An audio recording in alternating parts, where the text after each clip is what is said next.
Vamos falar sobre arquitetura sustentável e confira também a nossa visita ao Mercado Municipal de São Paulo, imperdível.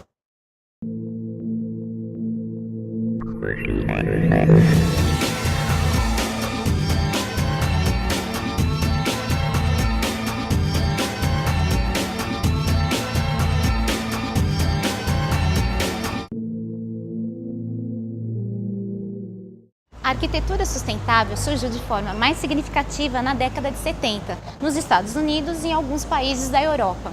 Os chamados Green Buildings, os prédios verdes, foram construídos por causa da crise energética. Daí a necessidade de se pensar em construções que usassem fontes alternativas de energia. Aqui no Brasil, o tema ainda é recente. Por isso, não saia daí e confira o nosso bate-papo com a coordenadora de Arquitetura e Urbanismo da UniABC, a professora Virgínia Marcelo, sobre arquitetura sustentável. O programa Universo UniABC está no ar.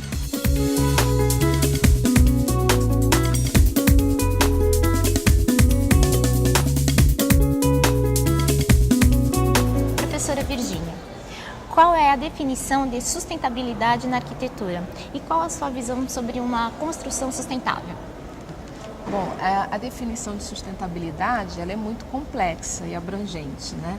Então, cada setor vai ter uma área de atuação específica. Na arquitetura, a gente considera uma construção sustentável a construção que ela impacta menos o meio ambiente, né?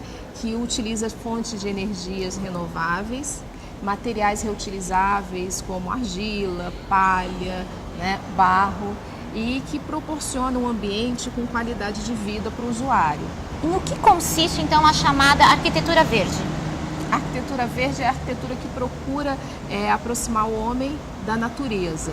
Então, trabalhar mais com espaços livres, a integração do homem no meio ambiente, a utilização de fontes alternativas, fontes naturais. Aí você volta ao conceito de sustentabilidade, materiais do próprio local, os materiais naturais. Então, você trabalhar com tijolos de solo cimento, trabalhar com argila, trabalhar com palha, né?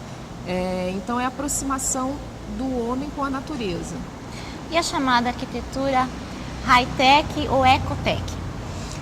É uma arquitetura que ela explora mais os materiais industriais, né?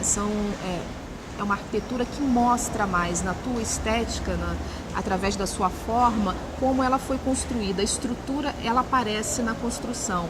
As instalações, tubulações, elas começam a aparecer.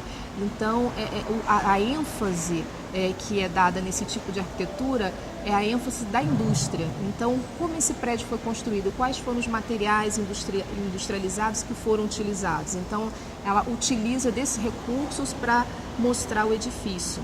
O Brasil ele é rico em recursos naturais. Então, quais são as vantagens da arquitetura sustentável? Aqui no Brasil, a gente tem um clima muito favorável. Então, trabalhar com arquitetura sustentável é você trabalhar com o clima a seu favor, né? Então, a gente pode utilizar a iluminação natural em grande parte do dia. A gente tem uma insolação muito grande durante o dia e algumas estações do ano. Então, você tem o recurso de trabalhar com energia solar, tem a questão da energia eólica. Temos regiões aqui no Brasil que temos um índice de ventos muito grande, então a gente pode se apropriar desse recurso, né? A gente pode explorar com mais intensidade a energia eólica. E a questão das chuvas, o reuso da água pluvial também é uma questão que a gente pode aproveitar muito em relação ao nosso clima. E todos esses recursos, eles são mais caros do que o que a gente usa ultimamente? Não. O que acontece é como é um conceito novo que está sendo aplicado, algumas questões ainda têm um custo que não é favorável, né?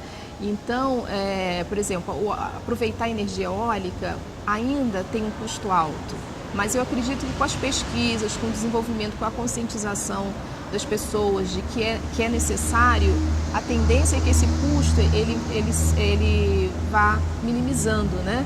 E futuramente a gente vai conseguir implantar essas alternativas de construção com preço bem mais barato. É uma visão a longo prazo, não a curto prazo, né? A gente é muito imediatista. Então, quais são os aspectos que a arquitetura sustentável leva em consideração?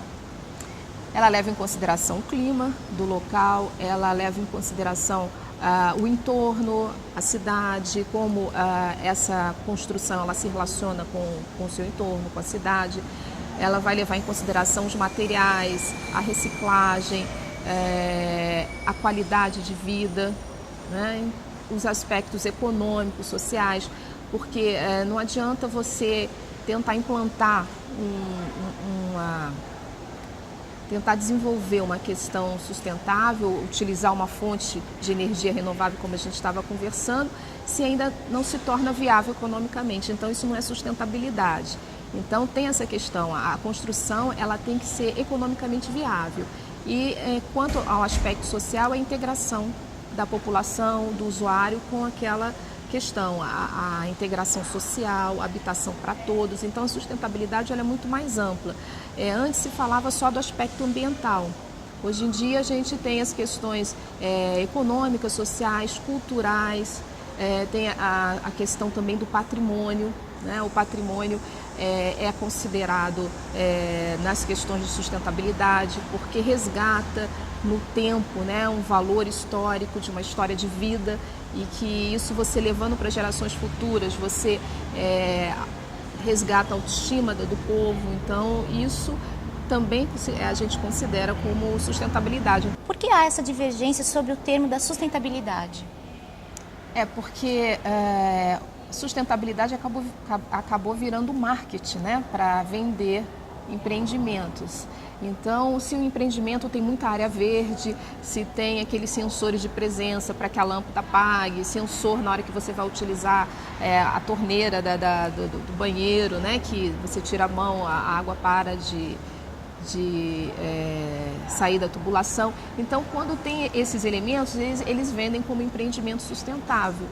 Só que isso também mas a sustentabilidade é muito maior do que isso. Então, esses empreendimentos acabam se tornando também caros, né? Então, agora a gente vai sair da teoria para a prática. Quais são essas etapas para pôr em prática tudo isso? Na construção Na sustentável? construção, isso. Bom, na realidade, as etapas, elas não mudam, né? As etapas do projeto, elas continuam as mesmas. O que precisa é aplicar essa teoria. Então, o profissional o arquiteto, o engenheiro, que trabalhe, que pense em elaborar um projeto sustentável, ele tem que primeiro se preparar, né? Então, ele tem que estudar, ele tem que ler muito, ele tem que tomar conhecimento do que está sendo feito, participar de discussões, de fórum. E no projeto em si, a gente tem algumas etapas básicas que são as etapas do projeto, que seria primeiro a análise do entorno. Então, conhecer o entorno onde vai ser implantado o empreendimento. Como é que esse entorno se comporta em relação à infraestrutura, como é o clima, quais são as edificações que tem em volta,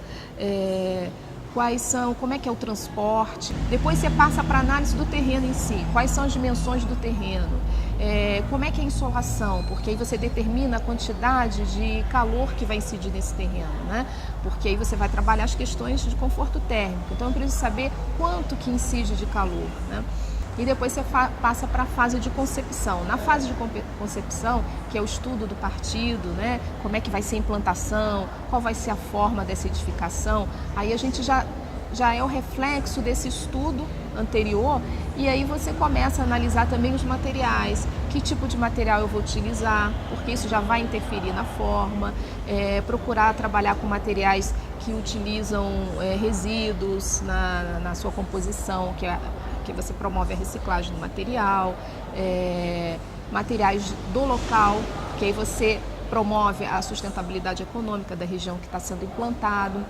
Então seria essa fase de concepção. E aí a gente tem uma fase já do projeto construído, que é a análise do desempenho. Ou seja, como é que essa edificação ela se comportou, né? Como é que ela está se comportando? Tudo que a gente pensou, planejou, né, no projeto, o resultado foi satisfatório? Se não foi, aonde foram as falhas, né? E que isso serve como subsídio para novos projetos. Então, essa parte de análise do desempenho, que seria uma análise pós-ocupação, isso é muito importante, né? E nem sempre se faz isso. Depois que terminar essa fase, que ele atender essa função, o que outro uso a gente pode dar, né? Então seria